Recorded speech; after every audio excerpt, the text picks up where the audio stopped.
Welcome. In today's training, we'll discover how labor market information, or LMI, can help you make tough career decisions.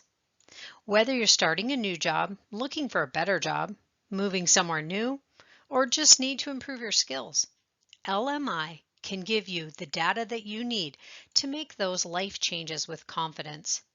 You will gain the knowledge you need to find and use the valuable data that's at your fingertips.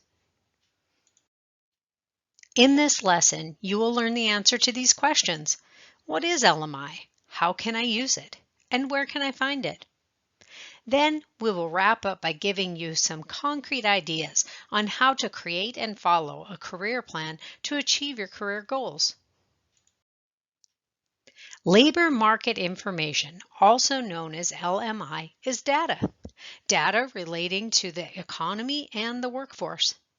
The technical definition is the systematic collection, analysis, reporting, and publishing of a broad range of data that describes current economic conditions within a given area.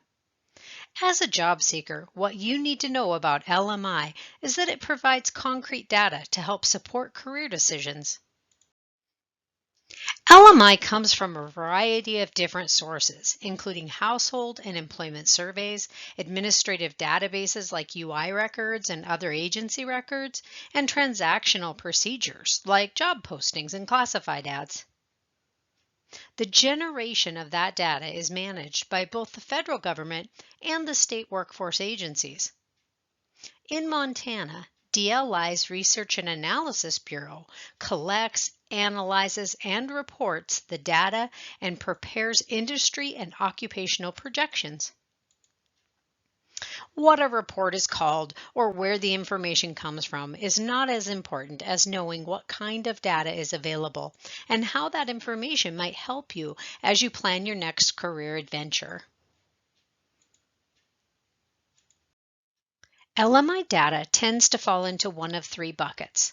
There's location data, which is excellent if you're considering relocating. Industrial data, especially helpful if you're considering a similar occupation in a different industry. And occupational data, when you need to know anticipated salary or skills and training needed for a job. Research analysis then use all of that data to create useful reports. LMI. How can you use LMI?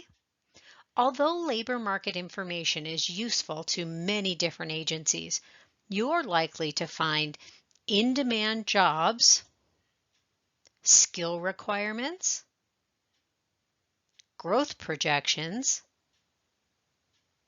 and information about who is hiring very helpful. Using LMI, we can easily determine how many workers are in an industry or occupation and what the average wage is, how many and what type of jobs there are, how many people are currently unemployed. You can see which jobs are hot, what the overall economic health of an area is, what type of education tends to bring the highest wage, what occupations and industries are growing, and even what the work life is like in an occupation. It's easy to see how this information can help you make tough career decisions.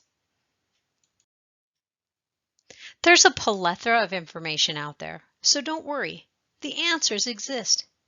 The information is accessible. Now we just need to connect the dots and use the information to create a career plan. There are many sources available to access the data that you need. Now that you have a good grasp of the type of information that's available, we'll dive into where you can find the data and ease of use. Some of the data that we desire is available on many different sites, like average wage by occupation. Generally speaking, this information comes from the Bureau of Labor Statistics, and you'll find the answers are generally the same regardless of the site that you decide to visit. We'll discuss briefly each of the following sites. We'll discuss what is available on them, what's not available on them, and alternate ways to find information. Remember those three buckets: locational, industrial, and occupational data. Let's look at each of those categories and see where we might turn to for information. Now, this is merely intended to be an overview of what is offered on each of these sites. No need to memorize this information. When in search of location information, you'll find the Montana LMI site has quite a bit to offer, from unemployment rate and numbers to local area information like population and top employers. Bureau of Labor Statistics offers a report of job losses and gains over time. The U.S. Census offers a plethora of information, from commute information to earnings and common worker characteristics in the area. Moving.com has a tool that offers income, job, and cost of living information on desired areas. If you're searching for industrial-specific data, you'll find state and local employment numbers, wage profiles, and job projections, all available on Montana's LMI site.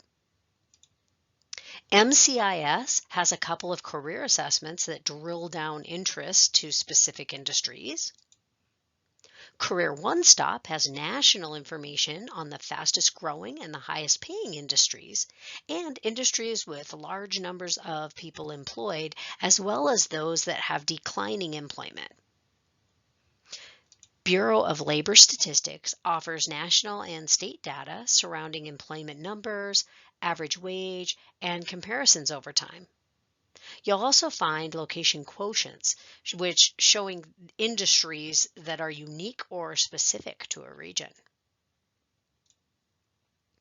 When it's occupational data that you seek, you're going to find local state projections, training and education provider information, and wage by occupation and area on Montana's LMI site.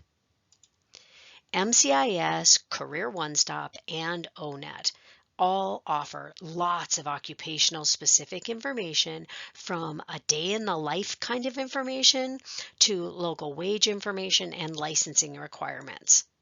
They also offer career assessments to help a person decide if a particular occupation might be a good fit.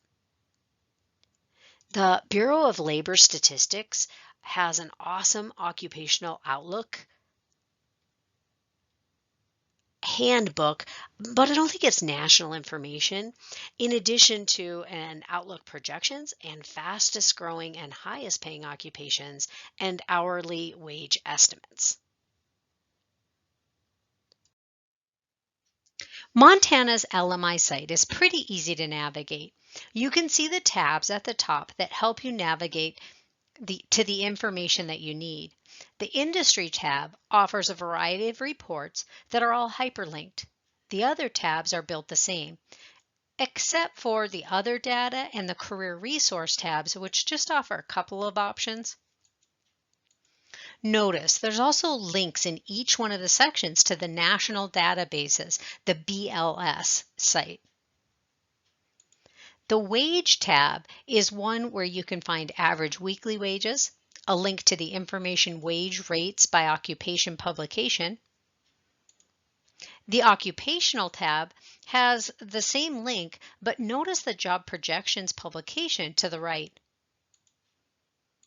The Employment tab has the top employers by area report and unemployment statistics. Local Area Profiles is an all-in-one type page that offers a lot of great area-specific information. And best of all, there's a handy search feature to streamline your search for specific criteria.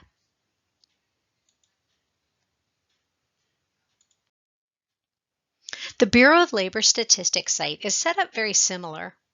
There's tabs at the top. Under Subjects, there's an entire section dedicated to employment information, worker characteristics, employment by occupation, etc. Data Tools has Industry at a Glance, and to the left is a link to Top Picks and Maps. There's lots of good information there. You'll find that Occupational Outlook Handbook is under Publications. in addition to the Career Outlook. Both are chock full of great data.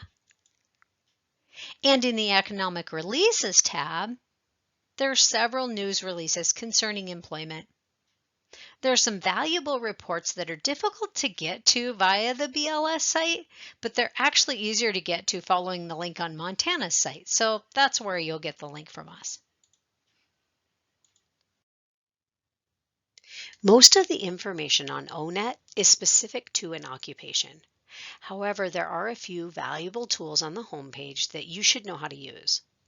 Find occupations, advanced search, browse by ONET data, crosswalks. And these options are under the blue banner titled Search ONET Occupations on the left side of the screen. You can expand and collapse each section. Under Find Occupations, you can access a list of occupations based on bright outlook, so like their anticipated rapid growth, a specific industry, which would be like a group of businesses with similar products and services, a career cluster. These are occupations in the same field that use similar skills, or a job family. Those are groups of occupations based on the work that you perform, not on the field that you're doing that. So like a secretary in one field versus another. They even have occupations that require STEM disciplines, or you could search by job zone, and that will let you choose how much education or prep is needed for the job. The advanced search option lets you focus on occupations that use a specific skill or software. So if you have a specialized skill, you could sort by that skill. The Browse by ONET data option lets you search based on skills, abilities, and interests.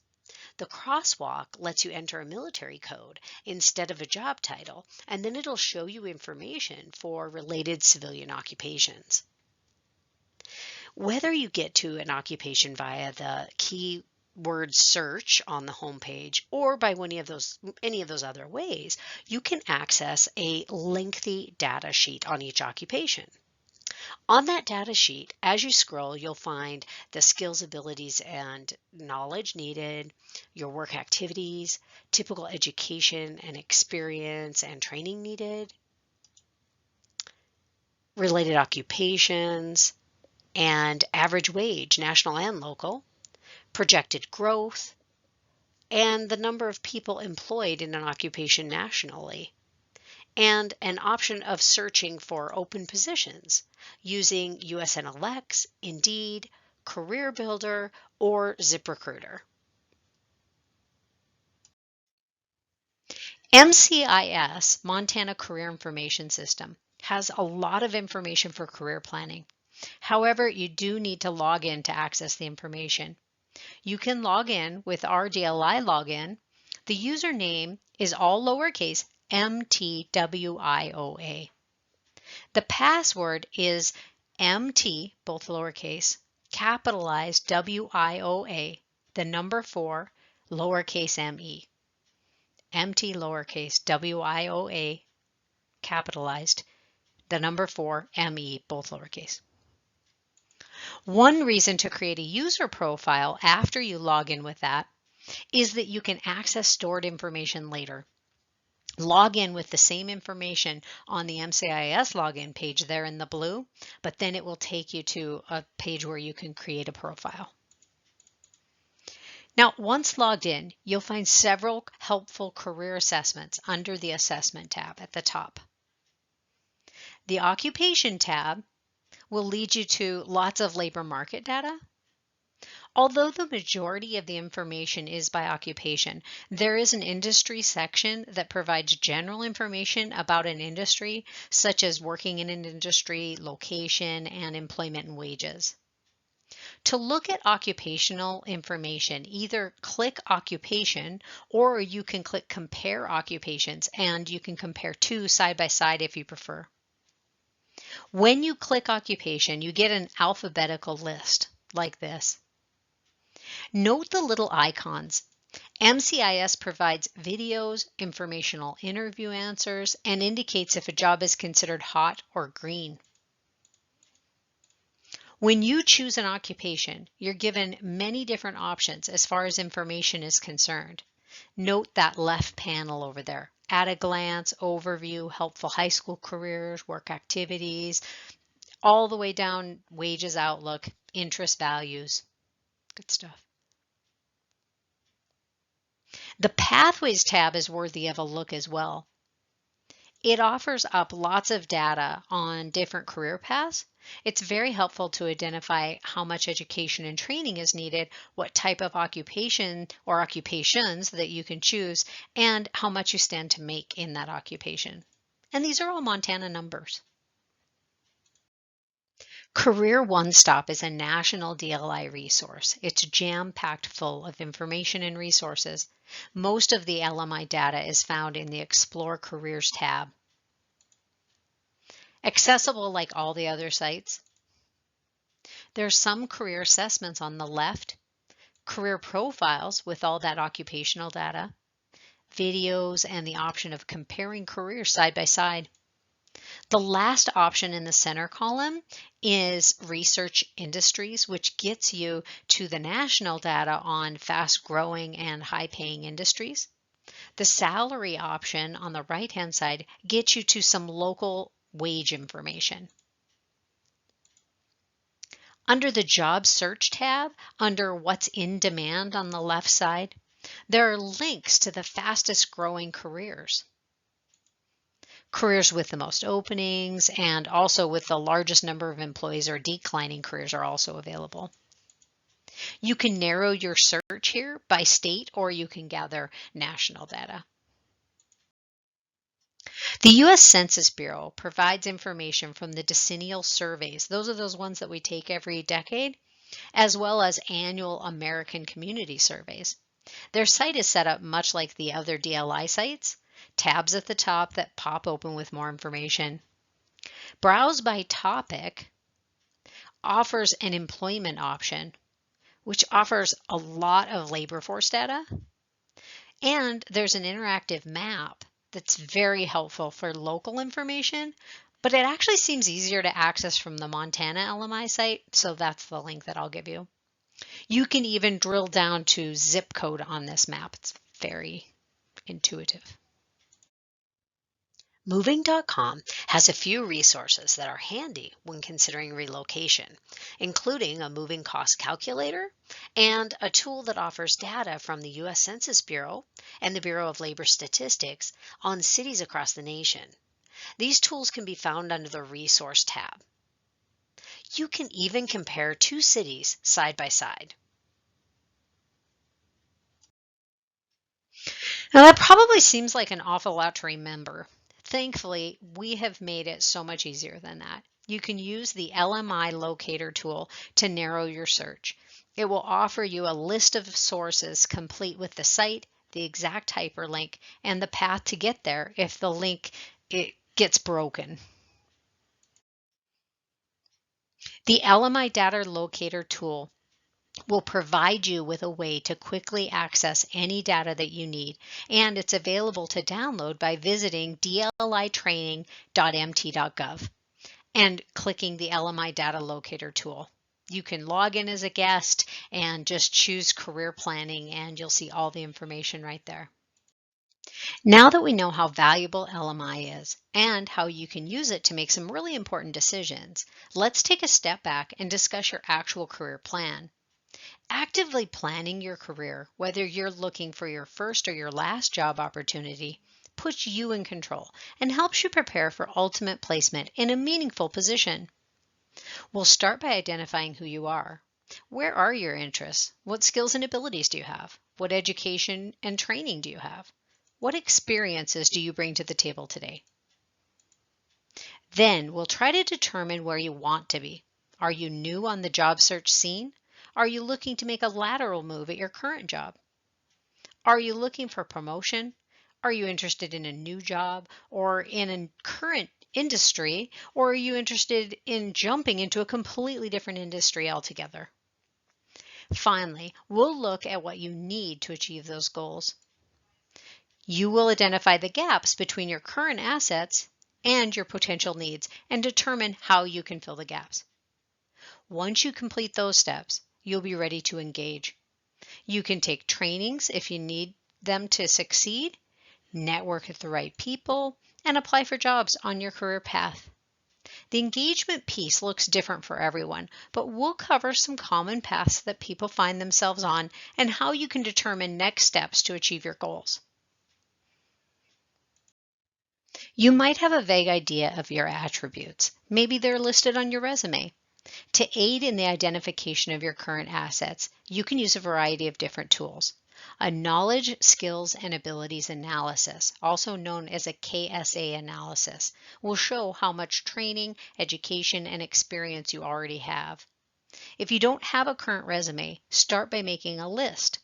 What have you done over the span of your lifetime? What skills have you learned over the years? What experience do you have in which different fields? What is your education level? Do you have any special certifications or trainings? The best way to get a good picture of the KSAs a person has is to complete some assessments. Job seekers can identify their skill sets by using one of these tests to identify current skills. You can find skill assessments on Career One Stop and MCIS. Skill Matcher on Career One Stop offers 40 questions. You identify your skill level using examples given. You get to choose from beginner, basic, skilled, advanced, or expert. I encourage you to answer these questions thinking about if you feel confident doing something, but also if it's something that you would like to do. A report of jobs that match the skills that you identify as high will be generated, so you don't want to list a bunch of things as expert level if you really don't want to do those things. There are two different skill assessments on MCIS. One is called Skills and asks you to drag and drop your top 35 skills, identifying them as either very, moderately, or somewhat satisfying. It offers several reports, one of which shows the top 30 jobs that match the skills that you identified as important. The skills are things like working with people, teamwork, using computers, and decision making. Similar to the Skill Matcher, I suggest you rate the skills based on the things that you feel comfortable doing and you like doing. The Workplace Employability Skills Assessment, also on MCIS, offers 36 statements and asks you to rate yourself as high, medium, or low on things like I can identify and use different technologies to communicate. The report then gives you a proficiency rating of different types of transferable skills like collaboration, professionalism, and initiative. It gives you a good idea of where you are today, but also where you can improve. Interest assessments help job seekers identify careers that meet their interests. They ask a series of questions asking if you like to do something or not. You can find interest assessments on ONET, Career One Stop, and MCIS. Once completed, interest profilers provide a rating scale with your RESAC score. That stands for realistic, investigative, artistic, social, enterprising, and conventional. The interest profiler on My Next Move asks 60 questions, giving you an opportunity to rate activities from anything from strongly like to strongly dislike. Once complete, you get a list of occupations that are a good match to the interest that you have identified. Career One Stop's interest profiler is very similar and has very similar, if not the same exact questions and answers. However, Career One Stop only offers 30 statements. So if you're looking for something a little quicker, that's a good place to go. MCIS has two different interest profilers, a long with 180 statements and a short version with just 60. And the questions are all basically the same kind of questions and answers. Each interest profiler offers a report of jobs that best match the interest that you've identified, with links to view more details about those jobs. Work values assessments help match a person's values with the type of work that they might choose to do. You're asked to rate how important things are to you, and then receive a score identifying which values are most important. You can access work values assessments on Career One Stop and MCIS. Work Values Matcher on Career One Stop offers statements that you rate as important to you by dragging and dropping to the column that matches their importance. Your report indicates how important different values are to you. From there, you can click to see a list of occupations that match a value. That list is sorted by the amount of education. Similarly, the Work Importance Locator on MCIS asks you to click into columns, placing the cards to indicate importance. It offers a report indicating your highest values as well. If you click the links, you can get to a list of occupations that rate high in those values. When you have some experience and skills that you want to put to use in a new or different way, you can use one of these alternate methods to find compatible occupations. There's a neat tool called mySkills, myFuture on Career One Stop that allows you to enter a current or a previous occupation, and it aligns the skills and experience with another occupation that those skills might transfer to. You can even compare jobs side by side and narrow the search to specific areas. Another option is to browse occupations on ONET by knowledge, skills, abilities, or even work values. Look up your strong suits or things that you want and find careers that align. Generally speaking, assessments give you some insight into who you are. Skill assessments give you a brief report of the skills that you identified. Interest assessments categorize your interests based on that RACEX score and give a little bit of information about each of those interest profiles. For instance, a person with realistic interests likes hands-on, practical work, working with plants and animals and materials like wood and tools. They're more likely to like working outdoors. Work value assessments identify things that you value. You can use this insight to help you identify the type of work that will work best for you personally. Additionally, career assessments generate a report of occupations that fit those skills, interests, and values that you identified. The nice thing about MCIS is they offer a combined report like this one on the page, showing the top jobs that fit in line with the answers that you provided on multiple assessments. Each occupation is a clickable link where you can go to get detailed information about a job. This leads us to the Where You Headed piece. Occupational profiles are available on a lot of different sites. Career assessments generally offer a report with links to occupational profiles. These 4 sites are great places to find information that you need to help you make an educated decision about your future career plans. You'll find a brief description of the job, the outlook, which is that job projection, average wage, the typical prep needed, education experience and special training, a list of work activities, and typical knowledge, skills, and abilities needed to do the job. There's usually a list of related occupations with links to their occupational profiles as well. Some sites even have short career videos. Career One Stop, MCIS, and Occupational Outlook Handbook on BLS have the videos on almost every job. And MCIS has real-world interviews on many of the jobs listed there. Dive into occupational profiles for the jobs that interest you. You'll want to make sure that you can do the job, physically and mentally, that it pays enough to make ends meet, and that it's enough in demand that you will still have a job in the future. So take a close look at wage and outlook. With the help of some assessments and general brainstorming, you should have a clear idea of who you are and some ideas on where you want to go. Which occupations are you interested in? At this point, we're merely assessing and researching, the dreaming phase. It's okay to dream big. Look at jobs that you're interested in, but maybe you're not currently qualified to do. Your career plan can include training to get up to speed or experience in a different job on the career path to gain the experience needed. Next, we need to look at the gap. What do you need in the occupation you want versus what you have to offer currently? Gap analysis allows us to compare a current skill set with the skills required for a different occupation. Of course, we can manually look at each occupation and sift through the SKAs, looking at the ones listed as needed but not identified as a current skill. But there are two sites that make it so much easier to analyze that gap: MCIS and Career One Stop. In MCIS, having chosen Compare Occupations, you can bring up both occupations side by side, your most recent occupation and then the one that you would like to have.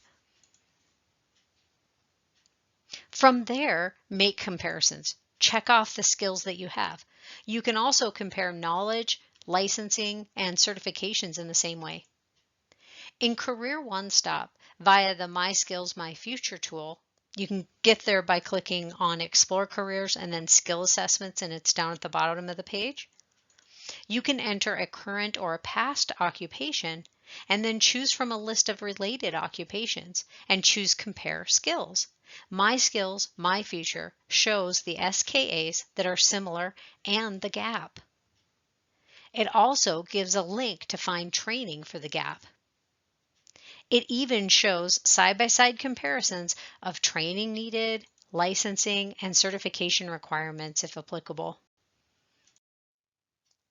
Once you have identified your target occupation or occupations, and you know what you need to do to ensure that you have the training and experience needed, you're ready to engage.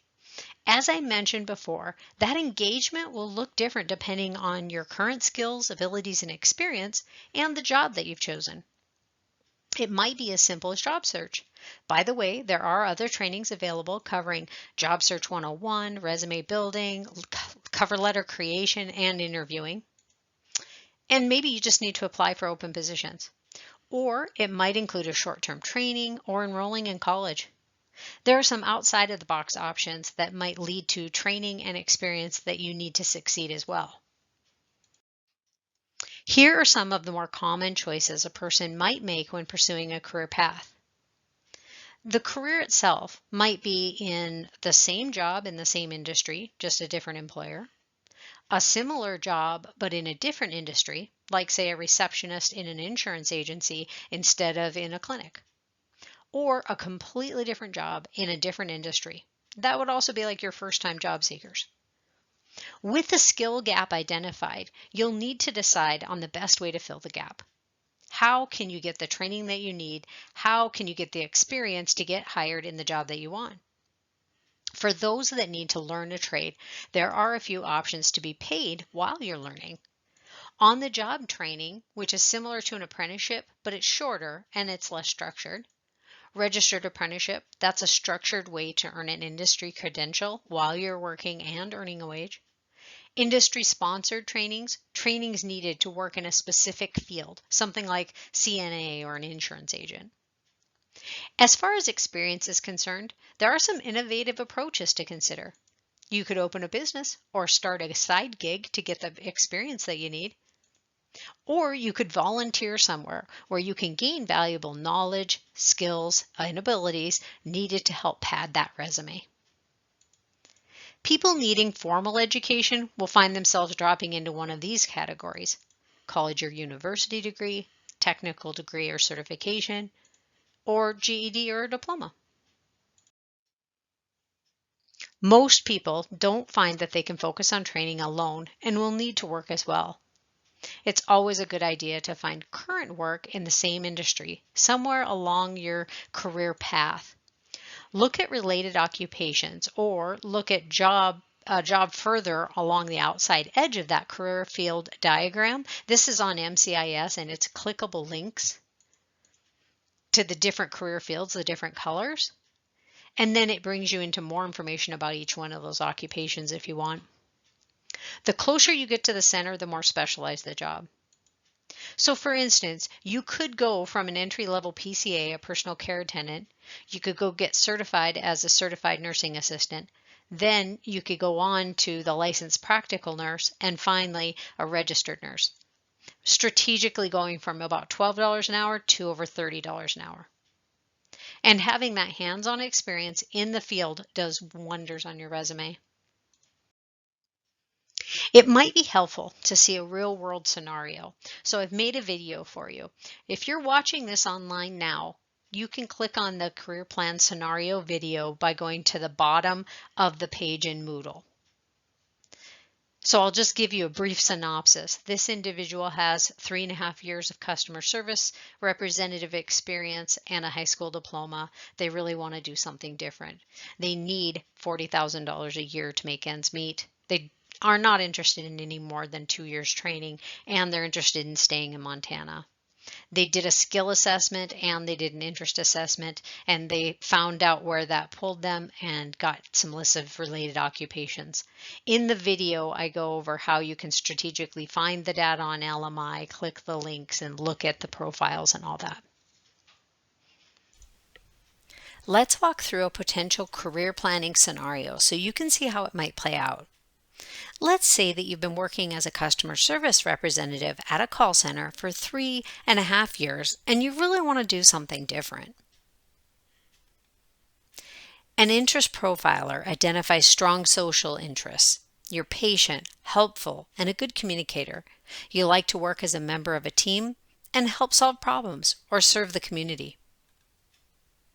The skill matcher identifies clerical skills, administrative and management, and helping people. You have identified that you need to make no less than $40,000 a year, or about $20 an hour, just to make ends meet. You would certainly like to make closer to $45,000 or even $50,000 a year. You're not interested in more than a couple of years of college max, and although you're willing to move, you're not willing to leave Montana. An initial look at the occupational report shows a few jobs that you're interested in, including HR assistant, administrative assistant or an executive secretary, paralegal, and an eligibility interviewer for government programs. These jobs all seem to pay enough, and the training requirement seems spot on. Keep in mind, these statistics are from Career One Stop and are national statistics. Montana wages and outlook are often different. Time to put in the effort to gather the data that you need to make those tough career decisions. This is where that labor market information will come in handy. Armed with a short list of potential occupations, make a list of the information that you need to make that educated decision. We're going to need to know the average wage for these occupations in Montana, if there are training options available in Montana, and job projections. Will there be jobs available in a few years in these fields? Time to find the information. And remember, we have the LMI data locator tool that we can use. The tool asks us to narrow our search results. Remember those 3 buckets? Let's start there.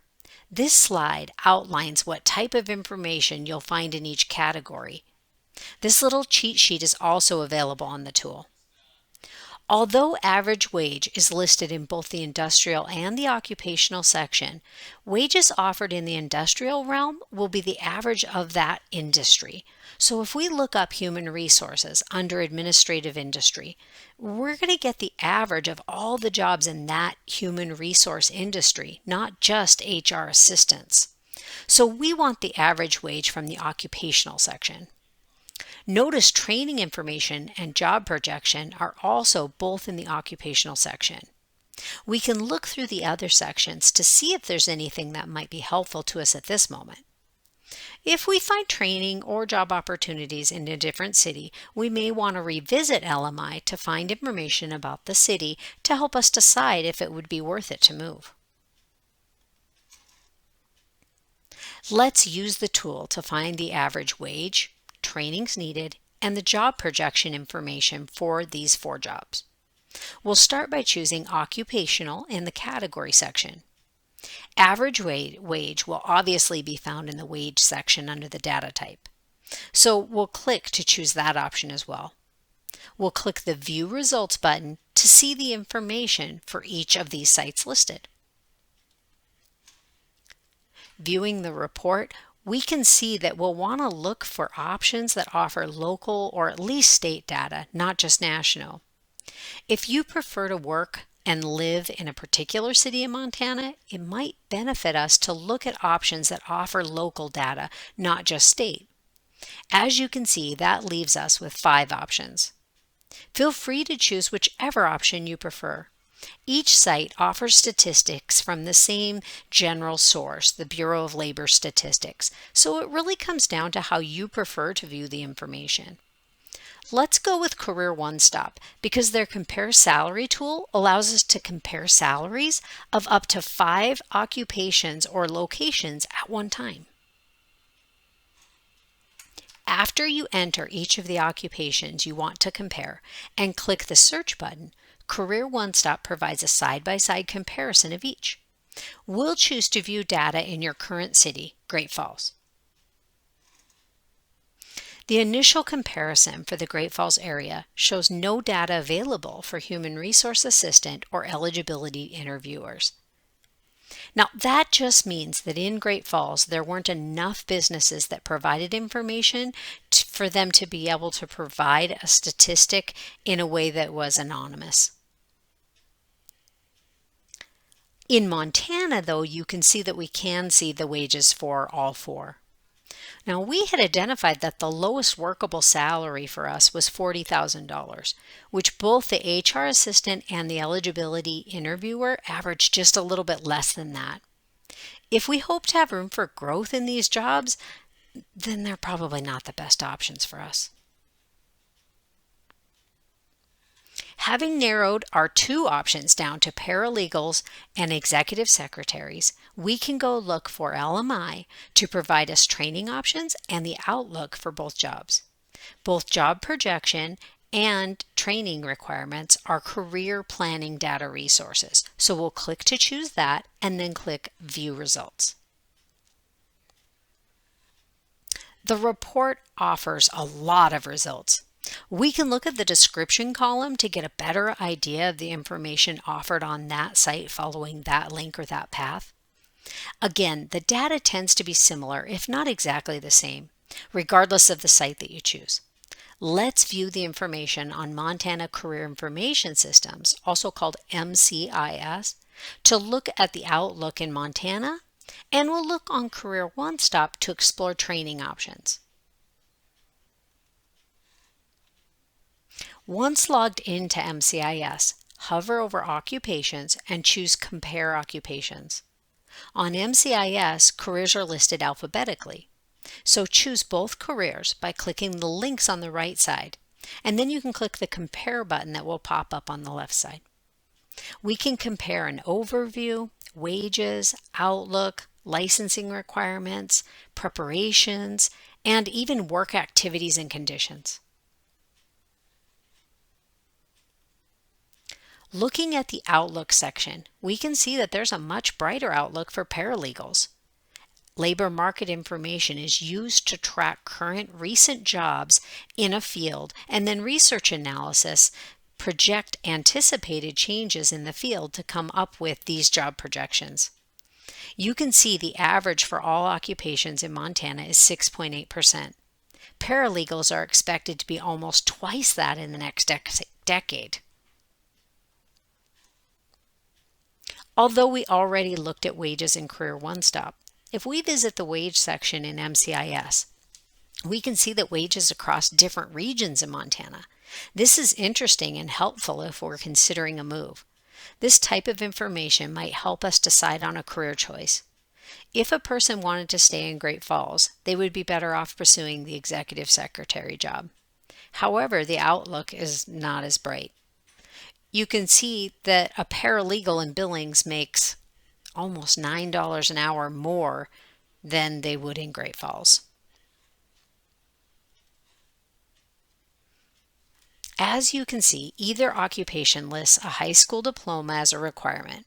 Paralegals can receive training through a college or university in about a year's time. Executive secretaries may be able to get a job with just 1 to 5 years of related work experience. However, it says that many have an associate's degree, so the competition will be tough without that training. Next, we'll go to Career One Stop and then to the Find Training section at the top to look up training options for each occupation. It found over 300 trainings meeting the criteria of office administration. There's a program in Helena, Butte, Billings, and Missoula, to name a few. There are only 3 options for paralegal trainings, however. They are in Great Falls, Missoula, and Poplar. Time to put all that powerful data to use and start making some decisions. A person could complete a 2-year program here in Great Falls to be a paralegal, but would make less than our base salary if they decided to stay in Great Falls to work as a paralegal. They could look into moving to Missoula or Poplar to complete the training as well. You could go to school to get an associate's degree in office administration, but would have to move to do that. Realizing that it's only 2 years and it might be worth it in the end, let's consider the income further. On average, an executive secretary made $3.78 an hour more than a paralegal in Montana. That is $7,862 a year. Over a decade, the executive secretary will make $78,000 more than the paralegal. There are programs in several cities. Let's say that you have friends in both Missoula and Billings, so you would prefer to move to one of those cities. Would it be worth it? Let's use LMI to look at location data to help us decide. Using the LMI locator again, we can select the location category and career planning data. Looking at the data source options, although there is an assessment on MCIS that can help a person factor in different costs involved, the relocation information on moving.com will yield a lot of great information. Using moving.com, we can look up Missoula and Billings side by side. We find that the average household income in Missoula is $55,851. Remember, that's more than the average executive secretary makes across the state. In Billings, the average income is $65,188. A simple Google search tells us that the average rent for a 1-bedroom apartment in Missoula is $995 a month, and the vast majority of people rent in Missoula. The average rent for a 1-bedroom in Billings is $800, but most people own their homes. The travel time tends to be a little bit more in Billings, but not much.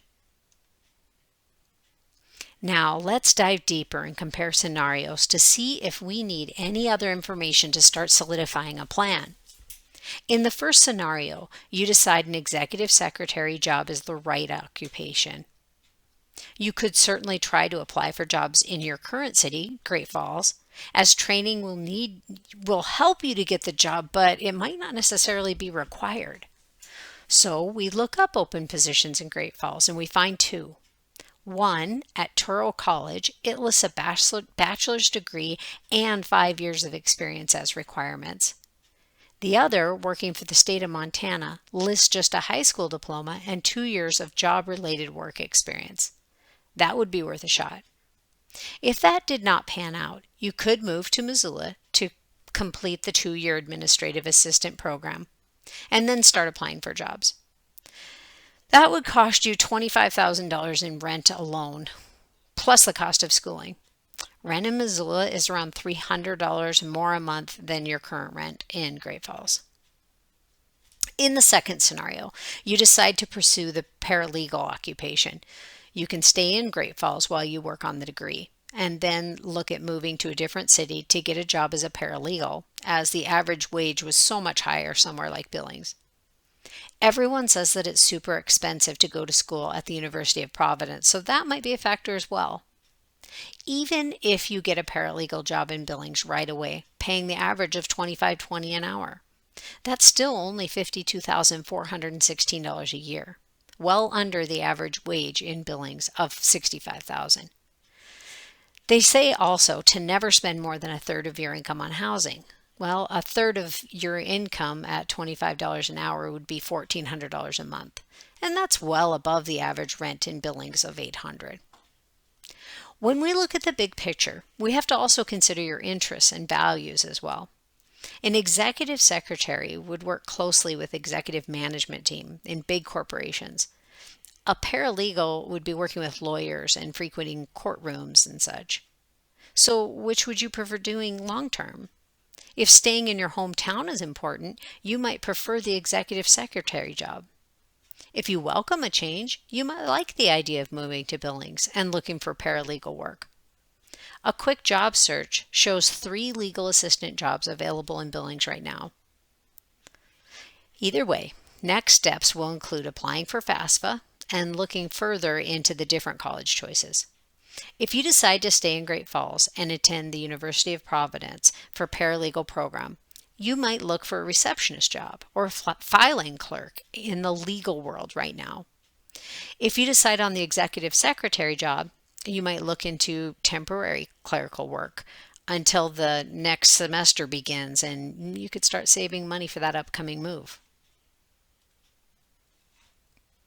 Using LMI, we can walk through every step of the process to bring concrete data to our fingertips and help us make those tough career decisions, going from confused to confident. As you try to digest the data, the labor market information that you've gathered, here are a few things to consider. As you look at the information, consider what it's telling you. For instance, if you're looking at Outlook and you see the growth percentage as a negative number, the demand for the occupation will decline in the coming years. Experts are expecting there to be fewer and fewer jobs in the field. An employee might get laid off or find work will be extremely difficult to get. How can you put the information that you gather to use? Remember all of the different pieces. For instance, wage is important, but so is location. If it's going to cost you more to live there, it doesn't really matter that you make that much more. What other options do you have? You can always keep looking for other positions. There are so many occupations out there. Remember that alternative option for the occupational direction. You can use that mySkills, myFuture, and it'll let you see what other jobs might use the same skills and expertise that you've acquired at your current or at past jobs. Related occupations let you browse other jobs that are similar in the SKAs and the work activities. Perhaps one has a brighter outlook in your area, less education required, or a higher wage. Training is an awesome way to add to your personal net worth. There's funding available to help you pay for training through workforce development programs, so call Job Service to get more information and see if you're eligible. And finally, don't forget to identify any barriers that might stand in your way before you get too deep in your job search. If you have transportation issues and need to work around a bus schedule, or your daycare doesn't open until 7 a.m., those are things that matter when you consider the type of work and the business itself. As a review, here are the career planning steps all on one page for you. Start with the KSA analysis. Make a list and complete as many career assessments as you can to help you create that list. Align opportunities to current assets. Use mySkills, myFuture to find related occupations or search for occupations based on SKAs using ONET. Research occupational profiles, either following the links or just go to one of those sites and search. Identify occupations of interest. Find 1 to 5 jobs that you find interesting and would potentially meet your needs. Identify helpful LMI. Figure out what kind of data that you're going to need to make your decision. Things to consider would be, where do you want to live? How much do you need to make? And how much training or preparation are you willing to endure? Where will you find that data? Use the LMI data locator tool to find the info that you need. That locator tool can be found on the Moodle site. You can also scroll a little further than that, and there's a resource there with every one of the resources that I've listed today with clickable links to get there. Locate, access, and understand the data. Read the description in the LMI Data Locator Tool report to decide which site you'll go to for the information. Follow the link and jot down the pertinent information. Identify your gaps. Use mySkills, myFuture to enter your current job and the new job and compare side by side. Or compare your current resume to the occupational profile of the career of choice and determine what you need. Consider education, experience, skills, and abilities. Research training options. You can research training options on ONET, Career One Stop, and MCIS. ONET and Career One Stop have links from the occupational profiles, so it automatically syncs with training options that work for that occupation. Then you can enter a location too if you want to. Create a plan. Last but not least, what steps do you need to take and to get where you want to go? Is it training, education, experience? Break down your goals into small, achievable chunks. If you need to gain experience in the medical field while you wait for the next semester at college to start, apply for a PCA job. Research upcoming CNA classes and ways to pay for those classes. Apply for FAFSA. Research colleges. Enroll in college. Apply for a CNA job.